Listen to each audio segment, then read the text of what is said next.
2016 সালের 1 জুলাই রাজধানীর গুলশানের হলি আর্টিজান বেকারিতে সংঘটিত ভয়াবহ জঙ্গি হামলার 1 দশক পূর্ণ হল। ওই হামলায় 17 বিদেশি সহ মোট 22 জন নিহত হন, যা বাংলাদেশের ইতিহাসে সবচেয়ে নৃশংস জঙ্গি হামলাগুলোর একটি হিসেবে বিবেচিত হয়।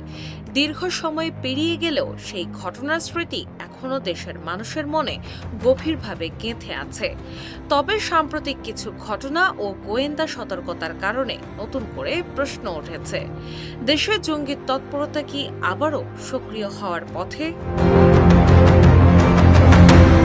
কয়েক মাস আগে পুলিশ সদর দপ্তর গুরুত্বপূর্ণ রাষ্ট্রীয় স্থাপনায় সম্ভাব্য জঙ্গি হামলার আশঙ্কা জানিয়ে সতর্কবার্তা পাঠায়। গোয়েন্দা সংস্থাগুলোর মতে বড় ধরনের হামলা না ঘটলেও উগ্রবাদী কিছু সংগঠন অনলাইন ভিত্তিক নেটওয়ার্ক, ছোট ছোট সেল এবং গোপন সাংগঠনিক কাঠামোর মাধ্যমে নিজেদের পুনর্গঠনের চেষ্টা করছে। কেরানীগঞ্জের হাসনাবাদে একটি শিক্ষা প্রতিষ্ঠানে একাধিক বিস্ফোরণ এবং জঙ্গি সংশ্লিষ্ট অভিযোগে 17 জন গ্রেপ্তারের ঘটনাও নিরাপত্তা সংস্থাগুলোর উদ্বেগ বাড়িয়েছে। তদন্তে স্থানীয় নেটওয়ার্কের পাশাপাশি পাকিস্তান ভিত্তিক নিষিদ্ধ সংগঠন তেহরিক-ই-তালেবান পাকিস্তান (TTP) এর সঙ্গে কিছু ব্যক্তির অনলাইন যোগাযোগের তথ্য উঠে এসেছে। জঙ্গিবাদ দমনের জন্য গঠিত পুলিশের বিশেষায়িত 2টি unit, counter terrorism and transnational crime (CTTC) এবং অ্যান্টি টেরোরিজম ইউনিট (ATU) এর কার্যকারিতা নিয়েও প্রশ্ন উঠেছে।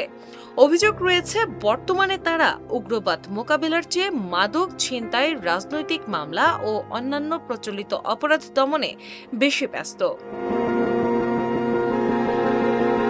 ডিএমপির তথ্য অনুযায়ী চলতি বছরের জানুয়ারি থেকে মে পর্যন্ত CTTC 152 জনকে গ্রেপ্তার করলেও তাদের মধ্যে মাত্র 11 জনের বিরুদ্ধে জঙ্গিবাদ সংশ্লিষ্ট অভিযোগ রয়েছে।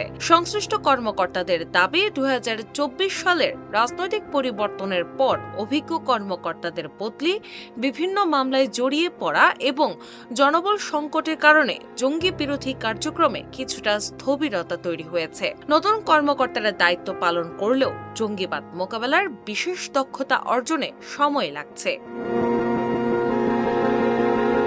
নিরাপত্তা বিশ্লেষকদের মতে উগ্রবাদ কখনো পুরোপুরি বিলীন হয়নি, বরং সময়ের সঙ্গে কৌশল বদলে কার্যক্রম পরিচালনা করছে।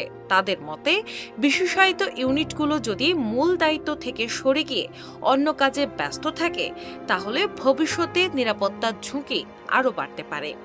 অন্যদিকে CTTCর পক্ষ থেকে বলা হয়, আতঙ্কিত হওয়ার প্রয়োজন নেই, সম্ভাব্য হুমকি মোকাবেলায় নজরদারি ও তদন্ত অব্যাহত রয়েছে।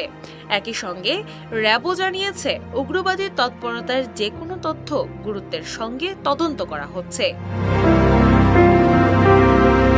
তবে স্বরাষ্ট্রমন্ত্রী সালাউদ্দিন আহমদ ভিন্ন অবস্থান তুলে ধরেছেন।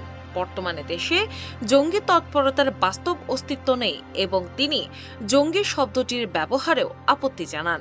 যদিও পুলিশ সদর দপ্তরের সাম্প্রতিক নির্দেশনায় উগ্রবাদী সংগঠনের যে কোনো ধরনের সাদা পতাকা মিছিল কঠোরভাবে দমন এবং সন্দেহজনক কর্মকাণ্ডে দ্রুত আইনগত ব্যবস্থা নেওয়ার নির্দেশ দেওয়া হয়েছে।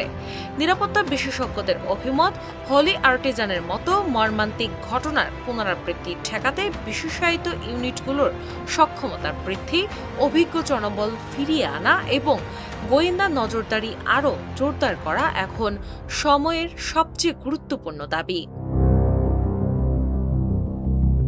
ডেস্ক রিপোর্ট, বাংলা বাজার পত্রিকা।